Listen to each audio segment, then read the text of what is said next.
친구들이 2천만 원을 땄다더라, 뭐 3천만 원을 벌었다더라 이런 얘기를 들으면 사실 혹할 수밖에 없다고 봐요. 그때부터 족쇄가 채워져서 아예 주식 투자라는 걸 안 할 수 없다면 저는 만큼은 하지 말아라, 그런 것들만 피하셔도 전 재산이 뭐 며칠 만에 순식간에 날아나 이런 일은 없겠죠. 안녕하세요, 지식인사이드 구독자 여러분. 저는 개인회생, 개인파산 등 도산사건을 주로 담당하고 있는 이서연 변호사라고 합니다. 반갑습니다. 작년에 서울회생법원에 개인회생을 신청한 20, 30대 신청자 수가 무려 47.3%였거든요. 물론 이제 서울에 젊은이들이 많기 때문이기도 하지만 2명 중에 1명은 20, 30대였다라는 정도로 굉장히 높은 비율이죠. 그리고 20대가 2021년 기준으로 10% 정도였는데 2023년에 17%로 올랐어요. 그러니까 그 47%에서 17%가 바로 20대 개인회생, 개인파산 신청자였다라는 정도로 많이 좀 심각한 상황이죠. 제가 개인회생, 개인파산 사건을 한 지가 거의 한 8, 9년 정도 됐는데, 예전에는 나이가 젊으시면 40대 분들이 많았고 보통 5, 60대 분들이 IMF 때 빚을 내신 분들이 많이 오셨거든요. 그런데 최근에는 20, 30대 특히 투자 실패하신 분들, 이런 분들이 굉장히 많이 오고 계세요. 보통 20대 분들은 소득이 꼬박꼬박 들어오는 분들이 좀 적고요. 왜냐면 이직도 해야 되고 또는 이제 소득 자체가 조금 적거나 불안정한 분들이 많으시잖아요. 그러다 보니까 생활비를 처음에는 뭐 한 200만 원, 300만 원 이만큼 모자라서 이제 빌리게 됐는데, 그거를 갚기가 어려워서 조금 더 이렇게 빌리다 보니까 그게 불고 불어서 2천만 원, 3천만 원 이러다가 7천만 원까지 가는 경우가 굉장히 흔하게 있어요. 그래서 저희 사무실 기준으로 통계를 내보면 제일 많이 오시는 금액이 6천만 원에서 8천만 원까지예요. 20대가 돈을 빌리는 건 있을 수가 있는데 돈을 결국 못 갚아서 파산에 이르게 되는 사람들은 대부분은 금리 때문이에요. 왜냐면은 안정적인 40대, 50대 분들은 좋은 조건으로 빌릴 수가 있잖아요. 뭐 담보를 제공해서 빌릴 수도 있고 소득이 좀 있으시니까 신용도가 좋아서 좋은 대출을 빌릴 수가 있는데, 젊은 친구들은 일단 금융에 대한 이해도가 좀 낮고 이러다 보니까 작은 금액이니까 괜찮겠지? 이런 마음으로 되게 쉽게 고금리의 대출을 빌리게 되면 거기서부터 사실은 갚기 어려워지는 첫 단추를 잘못 깨는 그런 경우들이 많죠. 우리가 경제활동을 하는 인구가 20대, 30대, 40대, 50대, 60대, 뭐 지금은 70대까지도 일을 하시잖아요. 근데 그런 사람들 중에서 20, 30대가 반이라는 거예요. 우리가 인생에서 한번 엎어지는 상황이 있을 수는 있잖아요. 근데 보통은 인생을 시작하자마자 엎어지진 않죠. 보통은 사업 실패도 30대, 40대 가면서 그런 이제 기회들이 있는 거지, 누구한테 돈을 빌려준다던가 뭐 사기를 당한다거나 사업에 실패하는 이런 모든 상황들이 보통은 이렇게 사회초년생들한테 일어나진 않는단 말이에요. 그런데 요즘은 대출을 소액으로 빌려주는 기회들도 일단 많고, 그리고 최근에 2, 3년 사이에 급격한 고금리가 또 있었고, 그리고 또 일찍부터 투자를 하는, 재테크를 하는 열풍도 많이 불었고, 우리가 이제 보여지는 시대다 보니까 남들보다 소비나 이런 거에 좀 더 민감해진 것 같거든요. 그래서 그런 눈들이 좀 있다 보니까 버는 돈을 좀 다 쓰는 습관, 이런 것들도 한몫을 했다고 봐요.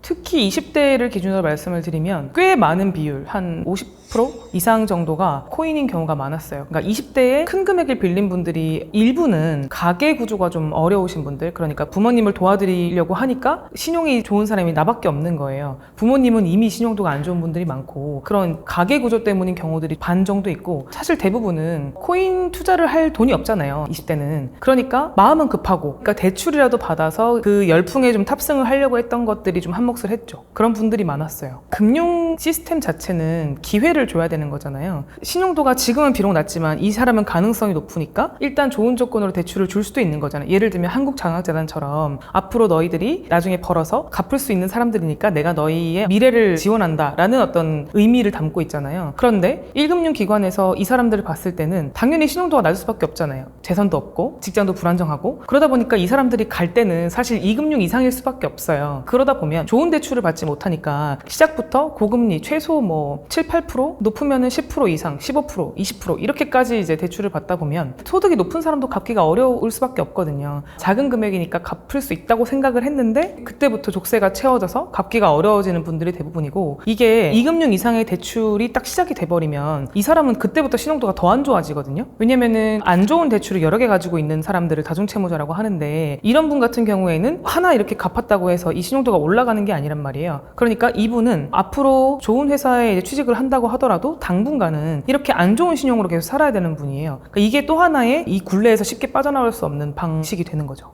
우리나라에서 젊은 친구들에게 금융교육을 어렸을 때부터 하지 않은 게 첫 번째 문제라고 봐요. 그러니까 우리가 어릴 때 돈을 빌리는 거를 굉장히 나쁜 행위로 배웠고, 자본주의 사회에서 어떻게 돈을 벌어서 어떻게 그걸 잘 활용하고 모으고 불리고 이런 거에 대한 교육을 크게 받지 못했잖아요. 근데 반대로 우리가 미국을 생각을 해보면 투자 습관 같은 것들이 좀 문화로 잘 자리를 잡았는데, 우리나라는 그렇지 못하다 보니까 아무도 이분들에게 주식이라는 게 뭔지, 주식 투자를 왜 해야 되는 건지, 또는 재테크가 뭔지, 월급 이외에 어떻게 소득 활동을 해야 되는 건지에 대한 정보들이 거의 없잖아요. 그러다 보니까 보고 배우는 게 사실은 언론이나 친구들밖에 없어요. 근데 친구들이 2천만 원을 땄다더라, 뭐 3천만 원을 벌었다더라, 이런 얘기를 들으면 사실 혹할 수밖에 없다고 봐요. 왜냐면은 이거를 분별해서 나는 이 길로 갈 거야, 나는 이 길로 갈 거라고 이렇게 판단할 수 있는 힘이 일단 부족한 상태고, 솔직히 지금 자산이 너무 상승을 했으니까 이 젊은 친구들이 뭐 200만 원, 300만 원, 작은 금액은 아니지만 그 돈을 벌어서 우리나라에서 뭐 조그만한 집이라도 살 수 있는 그런 환경을 마련하기에는 너무나 오랜 시간의 고통이 필요하잖아요. 그러니까 단순히 절약만 해서는 꿈을 꾸기가 어렵고, 그러다 보니까 어쩔 수 없이 불확실하지만 베팅을 해야겠다라는 생각을 좀 할 수밖에 없는 부분도 있는 것 같아요. 우리가 이렇게 투자를 하게 되면 반좀비처럼 막 코인은 또 24시간이니까 하루 종일 그 등락하는 이 그래프를 보고 일희일비 하잖아요. 제가 면담해서 만나는 이제 의뢰인들을 보면 이 사람이 과연 회생이나 파산을 하면 구제가 될까? 라는 걱정이 되는 분들이 굉장히 많아요. 이미 뇌가 망가져 버린 거죠. 우리가 왜 도박하는 분들 보면 그 도박의 그 쾌락에 중독이 돼서 다시 일상생활을 하기 어려워진다고 하잖아요. 그 자극이 너무 높은 거죠. 그러니까 우리가 일상생활에서 받을 수 있는 자극의 한도보다 너무 높다 보니까 어느 정도는 그거를 자의로 끊어내는 건 굉장히 어려운 것 같고, 이미 저는 심리적인 문제가 됐다고 봐요. 우리 왜 좀 비만한 사람들을 보면 다 너의 의지다, 네가 의지로 하면 할 수 있다 라고 얘기하잖아요. 하지만 이 비만이 질병인 것처럼 투자 중독인 이 상태 자체가 이것도 충분히 질병으로 분류할 수 있다 라고 생각이 들 정도로, 단순히 이 사람만 이렇게 비난해가지고는 이 고리를 끊어내기가 굉장히 어렵다고 생각을 해요. 근데 문제는 도박 중독 뭐 치료센터나 이런 곳들도 있거든요. 그런데 그런 데서 하는 프로그램들이 실질적으로 이 사람들을 구제하는 데는 굉장히 부족해요. 회생법원에서 도박 중독 프로그램 같은 거를 이수하고 그 이수 확인서를 제출해라 뭐 이렇게도 하는데, 되게 명목상 받는 서류지 프로그램이 되게 도움이 됐다 이렇게 생각하는 분들은 거의 없단 말이에요. 그런 게 좀 필요하겠죠? 이게 한두 푼이 아니에요. 예를 들면 꽤 잘 살던 분들, 뭐 20억 30억 이런 건물 가진 분들도 다 날리는 거예요. 단순히 가지고 있는 거에 조금 투자 이런 게 아니라 하다 보면 이게 막 5배 10배 막 이런 식의 상품에 베팅을 하게 되면 사실 그게 도박인 거잖아요. 물론 합법적인 주식 시장이긴 하죠. 근데 그렇게 레버리지를 일으켜서 이제 투자를 하게 되면은 그 순식간에 내 온 인생이 다 날아가는 거예요. 그런 경험을 하고 일상생활을 산다는 건 굉장히 힘들겠죠. 더 보수적으로 말씀을 드리면 소득 한도에서 10년, 20년 진짜 안 써도 되는 돈 있잖아요. 그걸 쓰라고 하고 싶어요. 주식 투자라고 하는 거는 시간과의 싸움이기 때문에 오늘 사서 내일 파는, 우리가 무당도 아니고 어떻게 내일 금액을 예측할 수 있겠어요. 그래서 단순히 하루 이틀 변동되는 거에 흔들리지 않을 정도로 굉장히 여유자금으로 해야 되는 거기 때문에 더 보수적으로 말씀을 드리고 싶지만, 아예 주식 투자라는 걸 안 할 수 없다면 저는 레버리지만큼은 하지 말아라. 예를 들면 대출을 받아서 투자를 한다거나, 아니면은 내 말이 맞으면 3배를 버는 뭐 그런 방식의 투자 있잖아요. 그런 레버리지 상품을 하지 말라고 하고 싶어요. 그러니까 이거는 정말 주식 투자를 잘 하시는 분들조차도 많은 리스크를 해지해가면서 하는 상품들이라서 사실 우리 같은 일반인들이 그거를 건드려서 잘 되기가 굉장히 어렵거든요. 사실 뭐 0.001% 될까 말까인데, 그래서 그런 것들만 피하셔도 정말 아까 말씀드렸던 것처럼 전 재산이 뭐 며칠 만에 순식간에 날아나 이런 일은 없겠죠. 세 가지인데, 첫 번째는 빚이 얼마냐, 그리고 두 번째는 재산이 얼마냐, 소득이 얼마냐, 요 세 가지가 핵심이에요. 그러니까 빚이 얼마냐를 보는 이유는 전체 규모를 확인하기 위해서이기도 하고 한도 때문이에요. 개인 파산에는 한도가 없고요. 개인 회생에는 신용 채무, 그러니까 담보 없이 돈을 빌린 그 채무는 10억까지, 그리고 담보가 있는 채무는 15억까지, 총 25억까지만 개인 회생에서 진행할 수 있어요. 그럼 만약에 내가 한 30억 정도의 채무가 있다, 그러면은 개인 회생은 할 수가 없어요. 근데 30억의 채무가 있는데 개인 파산 조건이 된다, 그럼 개인 파산을 할 수 있어요. 왜냐면은 한도가 없으니까. 재산의 경우에는 어떤 걸 재산으로 볼 것인가가 핵심이겠죠. 보증금 당연히 재산이고, 예금, 우리가 통장에 돈 넣어놓은 거 다 재산이고, 보험 같은 경우에 이제 해약 환급금이라고 해서 내가 지금 해지를 하게 되면 얼마가 나한테 환급될 거냐, 그 금액도 재산으로 들어가고, 적금 당연히 들어가고, 자동차 이런 부분이 판단이 돼서 빚보다 재산이 만약에 많을 수 있잖아요. 그런 경우에는 파산도 안 되고 회생도 안 돼요. 왜냐면은 팔아서 갚을 수 있으니까. 그러면 적어도 빚보다는 재산이 재산이 적어야 되는 거고 그 재산은 전체를 다 파악해서 총 얼마인지를 판단을 해야 돼요. 그 다음에 재산보다 많이 갚아야 돼요. 그러니까 빚이 1억이고 재산을 이것저것 다 통틀어 보니까 3천만 원이에요. 그러면은 개인회생을 할 때 몇 개월 나눠 갚는다고 했잖아요. 그 나눠 갚는 금액이 3천만 원은 넘어야 된다는 뜻이에요. 36개월 동안 총 내야 될 금액이 뭐 2천만 원밖에 안 나와요. 그럼 이분은 이거를 올려서 3천만 원 이상으로 맞춰야 돼요. 그게 그 개인회생, 개인파산의 대원칙이에요. 그다음에 소득. 소득은 간단하죠. 그러니까 소득이 아예 조건이 안 되시는 분들, 소득이 너무 낮으신 분들은 개인파산으로 진행을 하시면 되고, 소득이 어느 정도 있다. 근데 그 소득이라는 것도 가용소득, 실제로 이 사람이 낼 수 있는 돈이 얼마인지가 더 중요하니까, 이 사람이 예를 들면 아내가 있고 부양하는 부모님이 계시고 자녀가 있다 이러면은 똑같이 400만 원을 번다 하더라도 써야 되는 규모가 다르잖아요. 그거에 따라서 낼 금액이 좀 결정되는 거죠. 일단 파산에서 가장 중요한 조건은 돈을 못 버는 거예요. 그러니까 단순히 이 사람이 지금 백수냐? 라는 게 아니라 앞으로도 계속 못 벌 것 같은 게 중요한 거죠. 예를 들면 당장 어제까지 멀쩡하게 직장 생활을 했다 하더라도 내가 하루아침에 교통사고가 났을 수도 있는 거고, 아니면은 질병을 막 달고 사는 경우도 있을 수가 있는 거고, 갑자기 암 선고를 받았어요. 그래서 더 이상 회사를 다닐 수가 없는 경우도 있을 수가 있겠죠. 그리고 심지어는 이런 경우도 있어요. 한 2, 3년간 젊어요. 사지 멀쩡한데 나를 써주는 곳이 없는 거예요. 그러니까 시장에서. 이런 경우에도 근로 능력이 없다고 봐요. 지금 뭐 쉬는 청년이 60만, 70만이라고 하는 그런 시대잖아요. 그러니까 이런 상황에서 이 사람이 꾸준하게 직장 생활을 하지 않았다는 그 사실도 이 사람이 근로 능력이 부족하다라고 판단하는 요소가 돼요. 그러니까 가장 중요한 거는 근로 능력이 과거에 많이 없었는가, 그리고 앞으로도 없을 것인가 라는 점이 가장 중요한 조건이고, 두 번째 조건은 아까 말씀드렸던 것처럼 빚과 재산 중에서 빚이 더 많다는 그런 정보죠. 두 가지 제도 중에 가장 큰 차이점은 소득이 어느 정도 있느냐인데, 예를 들면 300만 원 정도 버시는 분이 똑같은 빚이 있다고 하면 이분은 개인회생을 할 수 있고 개인 파산을 할 수 없어요. 왜냐면 개인 파산은 한 번에 싹 다 정리를 하는 거거든요. 내가 가진 빚 그리고 내가 가진 재산, 이거를 한 번에 정리를 하는 건데, 개인회생은 미래의 소득, 그러니까 오늘부터 내가 몇 년간의 벌 소득을 가지고 매달 일부를 갚는 방식이기 때문에 소득이 있어야 돼요. 보통은 주로 젊은 분들은 소득 활동을 하시니까 개인회생을 많이 하시고, 고령이신 분들은 주로 개인 파산을 많이 하시는데, 요즘은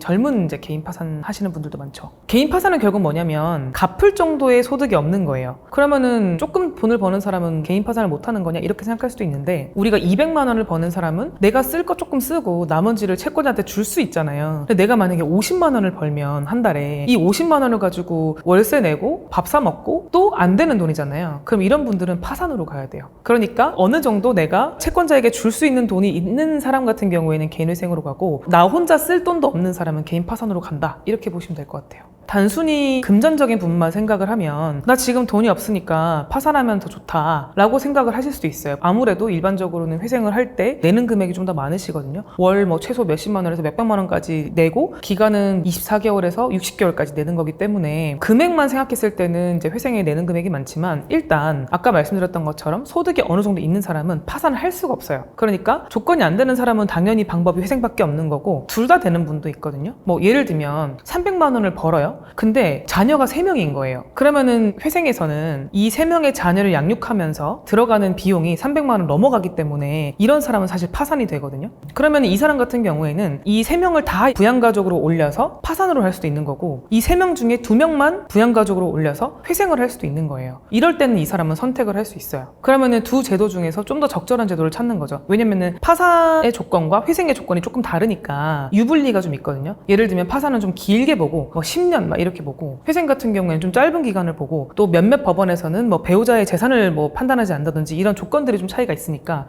이분한테 가장 유리한 걸 좀 찾아서 방향을 좀 안내를 하는 편이죠.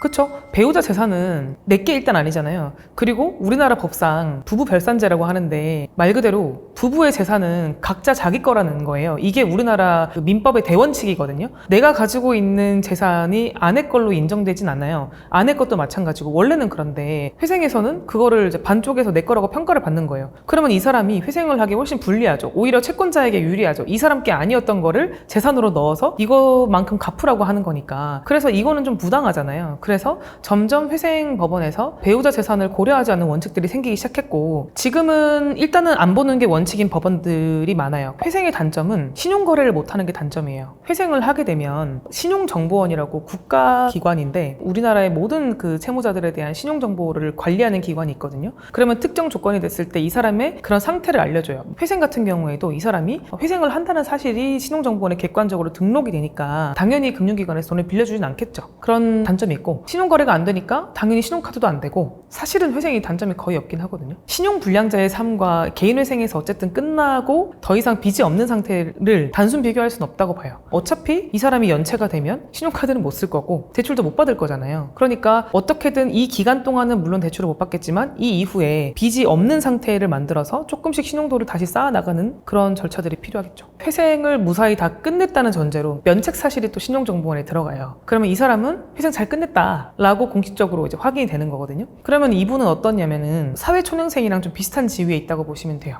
왜냐면 신용거래를 몇 년간 안 했으니까 그때부터는 이제 신용도를 잘 쌓아야죠. 다시 또 내가 만약에 카드론을 바로 받아버린다? 그러면 신용도가 또 떨어지면 또 이런 취약한 구조가 될 수밖에 없잖아요. 그러니까 신용도를 잘 쌓는 것, 특히 회생을 진행하는 기간이 몇 년이니까 그 사이에 금융 공부를 좀 많이 해놓으시는 게 좋겠죠. 내가 만약에 신용도가 돌아오면, 내가 빚이 없으면 나는 그 뒤로 어떤 삶을 살아야 될 것인가, 이런 것들을 좀 계획을 세워보고, 그럼 나는 얼마를 저축할 것인가, 예비비는 어떻게 할 것인가, 내가 왜 개인회생을 할 수밖에 없었는가, 그런 구조적인 부분들을 계속 분석을 해보고 다시 그런 수렁에 빠지지 않도록 관리를 하는 게 필요하겠죠.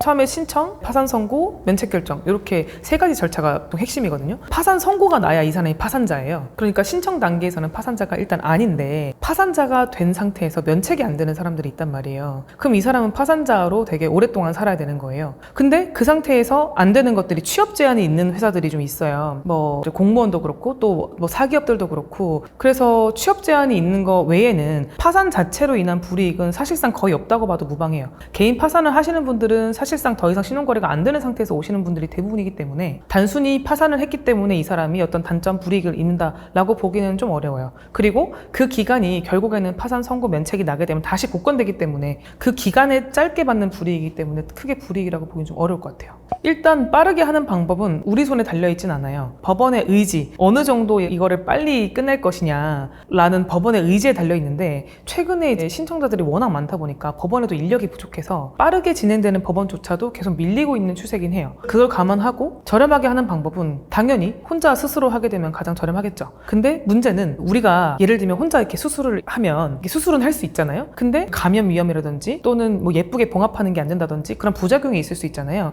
그러니까 우리가 회생을 하거나 파산을 하는 목적은 가장 좋은 조건으로 이 사건을 잘 마무리를 해야 되는데, 그 결과에는 좀 취약할 수밖에 없어요. 예를 들면 회생위원은 결국 우리의 반대편에서 이 사람한테 조금 더 갚아라 라는 입장에 있기 때문에 그 과정에서 적절하게 방어를 하기가 좀 어렵겠죠. 그래서 단순히 회생 자체의 비용이 적게 된다고 해서 이 사건의 전체 비용을 생각하면 사실 그게 더 많이 들 수도 있는 거라서 개인적으로 셀프는 사실 좀 추천드리지 않고요. 우리나라에 법률구조공단이 있잖아요. 법률구조공단에서는 개인회생, 개인파산 사건을 대부분의 사람들에게 무료로 할 수 있도록 해줘요. 대신에 반셀프, 그러니까 준비를 그쪽에서 요청을 하면 준비를 해서 줘야 되는 것들이 많은데 그 과정이 굉장히 힘들어요. 굉장히 많은 서류들이 필요한데 그 서류를 구체적으로 어떻게 작성해야 되고 어떻게 발급받아야 되고 어디에 가서 어떤 양식으로 받아줘야 되는지 그런 거에 대해서 좀 상세하게 안내가 안 되는 경우가 많아서 좀 힘들어 하시는 분들이 있고, 또 두 번째로는 그 지자체마다 이런 이제 금융 취약계층들을 좀 지원하는 프로그램들이 있어서 만약에 이분이 좀 사회적으로 금융 약자의 지위에 있다라고 하면은 법무 비용을 지원해주는 그런 이제 복지 제도들도 있거든요. 그런 것들을 활용하는 방법도 있어요.